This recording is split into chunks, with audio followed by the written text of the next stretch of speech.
오늘이 1차 100일 기도 해양을 학업성취 기도 해양을 마치고 또 시작이 됩니다만 2차 시작이 됩니다만은 기도라는 것은 사실 말로서 되는 게 아니고 실천을 통해서 본인이 체득을 해야 됩니다.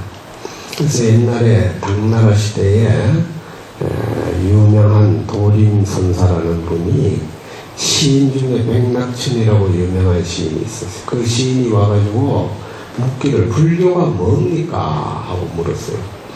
그러니까 도림선사가 하는 말이 재앙막작하고 중선봉행하라. 악한 일을 짓지 말고 선한 일을 받들어 행하라. 이렇게 답변을 하니까 그 백낙천이라는 사람이 아니 그거야 악한 일을 하지 말고 선한 일을 지으라는 말은 그거는 누구나 할 수 있는 거 아니냐고 그렇게 쉬운 게 어디 있느냐고 하니까 도림선사 말씀이 80 먹은 노인이 그 내용을 안다 하더라도 그것을 실천에 옮기는 것은 어렵다. 실제 우리가 생각하는데 그렇지 않습니까? 정말로 불교를 아는 것은 아마 여러분들이 더 많이 알 거예요. 오히려 내보다 더 다 똑똑하다고. 훨씬 똑똑하게 더 많이 알고 있지만 실천에 있어서는 여러분들이 과연 얼마나 악행을 멀리하고 선행을 닦는가 이걸 한번 곰곰이 생각해 봐야 됩니다. 우리가 기도라는 것은 바로 그 실천력의 첫 출발입니다. 그래서 우리가 모든 의식을 거행할 때 처음 외우는 것이 뭐냐? 천수경이에요. 그 천수경의 첫마디에 나오는 것이 정구업진언이에요. 구업을 밝히는 진언이에요. 그러니까 내가 원력을 세워가지고 기도를 하려면 첫째, 입으로부터 지은 모든 악한 언어들을 부처님 앞에서 청소를 한다. 그래야 입으로 좋은 일을 하고자 하는 말이 나올 거 아닙니까? 그래야 실천에 옮겨지니까. 근데 그렇게 원력을 세워가지고 내가 원하는 바를 가져야 쉽게 말해서 원력이 성취되는데 이 절에 다니는 사람들이 보면은 전부 다 똑똑해. 말은 다 잘하는데 실천력이 부족하니까 늘 지은 업을 다시 까먹는 거예요. 다시 말해서 선업을 까먹어버린단 말이에요. 까먹으니까 늘 본전 생활이에요. 신앙이라는 것은 실천이 가미되지 않는 신앙은 아무 의미가 없습니다. 우리가 기도는 바로 그 출발점이 실천의 출발점이에요. 그런데 그 실천의 출발점에서 내가 구업을 밝히는 것도 중요하지만은 그 다음에는 뭐예요? 누군가가 나를 도와줘야 돼. 조력자가 필요합니다. 왜냐? 내가 어느 것이 옳고 그름을 판별한다 하더라도 그걸 실천에 옮기는 데 있어서는 어느 걸 먼저 순서대로 실천을 해야 될지 이걸 모르는 거예요. 여러분들이 알다시피 약방에 가면 감기약이 한 종류만 있어요. 수도 없이 감기약이 많이 있어. 그런데 내 몸에 맞는 약을 선택해가 먹는다는 게 쉽지가 않아요. 독하게 지으면 몸에 안 맞고 또 연하면 또 너무 약해서 안 맞고 이걸 적당하게 잘 지을 수 있는 것이 우리가 훌륭한 의사가 처방을 잘 내린다는 거예요. 그와 같이 부처님의 가르침은 84,000 법문이 똑같은 게 아니라 중생의 근기에 맞게끔 부처님께서 설명을 해놨기 때문에 그 선택을 잘할 수 있도록 해줘요. 그건 여러분들이 못하는 거예요. 그래서 그 다음에 우리가 외우는 게 뭐예요? 오방내외 아니 재심지는이죠. 오방내외 동서남북중앙 오방이에요. 여기 안과 밖에 아니 재심지는 모든 귀신들을 편안하게 해주는 진원. 이 말은 무슨 말이냐면은 우리가 살아가는데 우리 눈으로 보이는 중생은 우리가 흔히 그것을 뭐 사람이니 가축이니 날아가는 새니 여러 가지 이름을 붙이고 있습니다만은 눈에 보이지 않는 형상이 있고 혼백만 떠도는 중생을 우리는 그걸 뭐라고 그러냐, 무형중생이라 하지만은 금강경에서는 구류중생의 하나다. 색깔이 없는 거, 생각이 없는 거, 생각이 있는 듯하기도 없는 듯하기도 여러 가지 설명을 하고 있습니다. 그런데 우리는 보이는 것만 중생으로 하는 것. 지금 이 자리에 앉아있는 가운데 정말로 여러분들과 함께 하고 있는 무형중생이 있습니다. 그래서 이 중생들을 위해서 마음을 편하게 가지십시오 하고 위로해주는 지름이 오방내외 아니제신지문. 여러분들이 지금까지 외우면서 그 이유를 알아봤어요? 다시 말해서 실천의 첫 출발점이 우선은 내가 내 구업을 밝히고, 그 다음에 두 번째는 내 구업을 밝힐 뿐만 아니라 나와 더불어 존재하고 있는 무형무형의 중생들에게 편안한 마음을 갖게끔 하는 주문을 외우는 거예요. 그것이 기도가 되는 거예요. 다시 말해서 부처님 앞에서 내만 잘 먹고 잘 살고 내 가족만 편안하고 내 자식만 꼭 합격하게 해주십시오. 그 한 가지의 원령만 세운다고 해가지고 그것이 성취되는 게 아닙니다. 다시 말해서 가정이 편안하려면은 어떻게 돼야 돼요? 그 사람의 마음이 다 한결같이 통일이 돼요. 그래야 편안할 거 아니겠어요? 그 편안함을 기원하는 진언이 오막내외 아니지, 제신지는. 그러니까 여러분들이 식구들이 3사람이나 5사람이나 이래 있다면 우리는 3사람, 5사람이 있는 줄 알잖아요. 근데 거기에 수많은 귀신들이 왔다 갔다 출입을 하고 같이 생활하고 있다고 생각합니다. 그래서 항상 그 귀신들을 위해서 내가 진언을 외워주는 이런 위로의 말이 있어야, 즉 나만 편하는 것이 아니라 남을 먼저 생각해주는 마음이 있어야 그것이 기도가 성취가 된다. 그래서 여러분들이 학업성취 기도라 하니까 물론 자식이 어쨌든 공부를 잘해서 원하는 대로 좋은 대학에 들어가기를 바라고 있지만은 실제 자식이 혼자 갑니까? 그 자식이 정말 시험을 잘 보고 공부를 열심히 잘해가 좋은 대학에 가려면은 이 주변 보이지 않는 환경 여건들이 잘 엮어져야 돼. 우리는 그걸 쉽게 말해가 운이 좋아야 된다 이렇게 얘기하잖아요. 근데 운이 좋은 게 아니라 바로 우리와 더불어 살아가는 눈에 보이는 중생, 보이지 않는 중생이 다 조력자가 되어줘요. 그래야 진짜 도움이 되는 거예요. 그래서 기도라는 것은 바로 눈에 보이는 중생과 보이지 않는 그 중생이 우리 아이가 잘 성장해가지고 원하는 대학에 들어갈 수 있게끔 만들어 달라고 하는 원을 세우고 그 조력자들에게 마음을 편안해 갖게끔 내가 지혜를 내어주는 거예요. 그게 기도예요. 그런 마음이 없으면은 기도 성취가 쉽지 않습니다.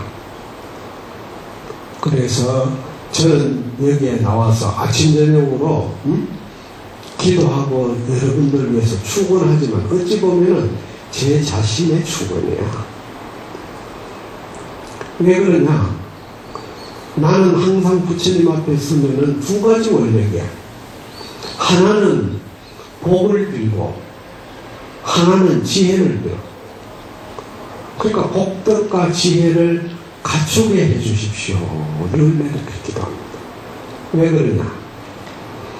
사람이 살아가는데 지혜롭다는 것은 마음의 작용이고 복덕이라는 것은 드러나 있는 행동의 환경을 말하는 거예요. 즉 행동하고 있는 환경을 말합니다.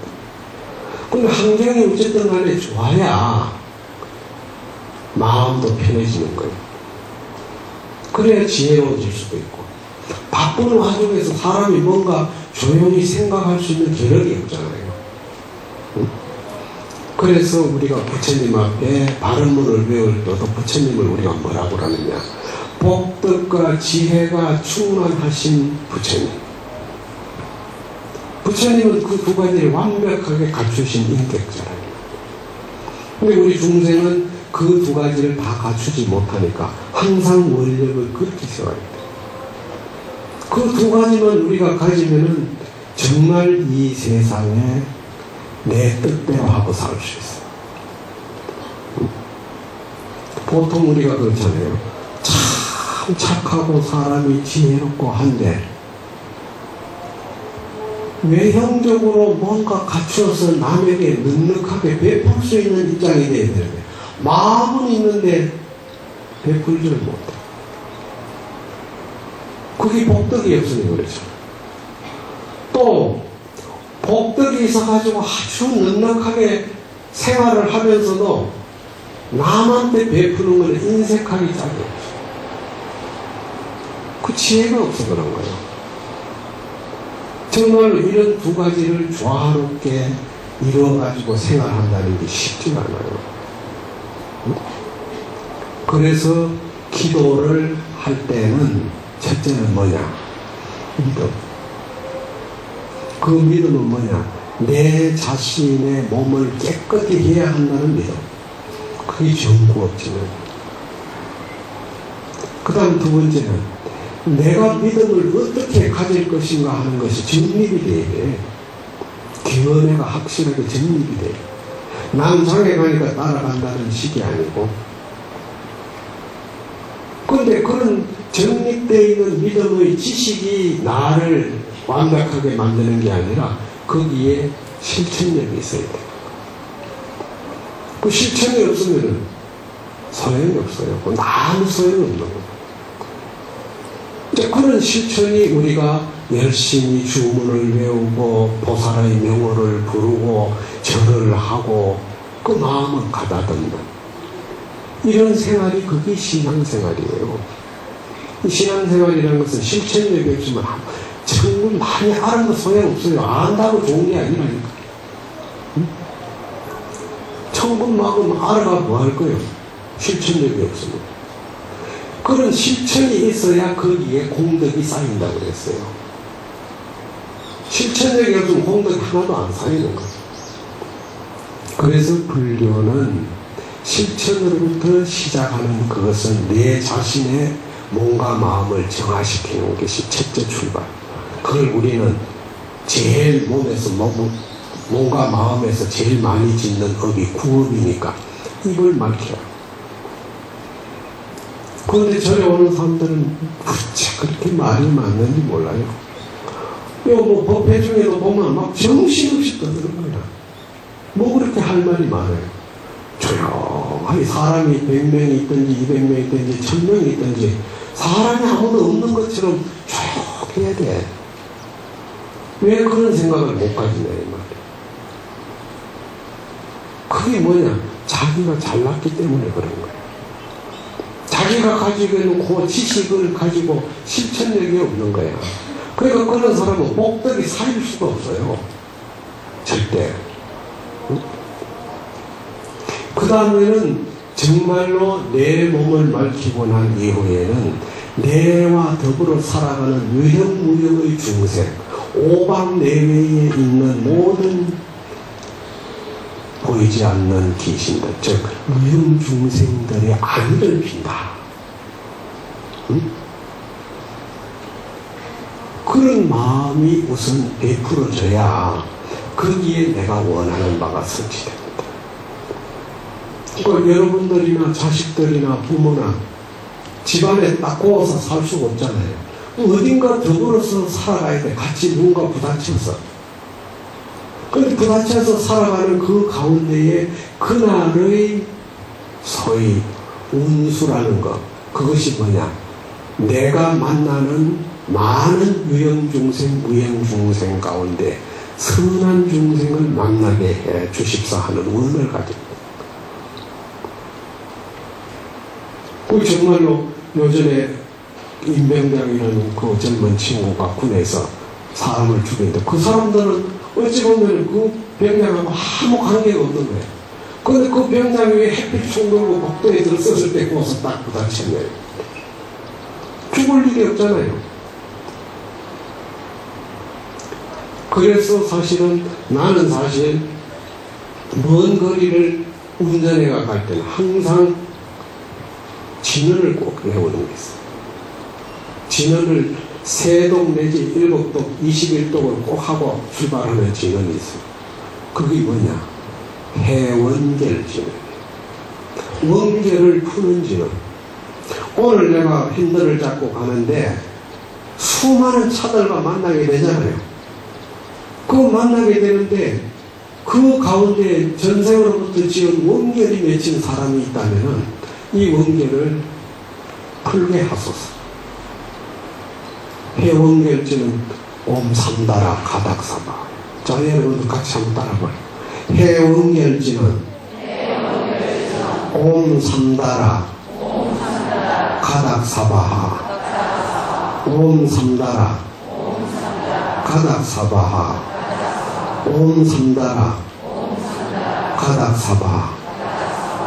여러분들이 하루 일과를 시작하면서 항상 절에 올 때 그런 진언을 암송을 하면은 그날 여러분들은 만나는 사람은 여러분과 불편하고 여러분과 부딪혀서 의견이 충돌되고 문제가 발생하는 사람을 피해갈 수가 있어요.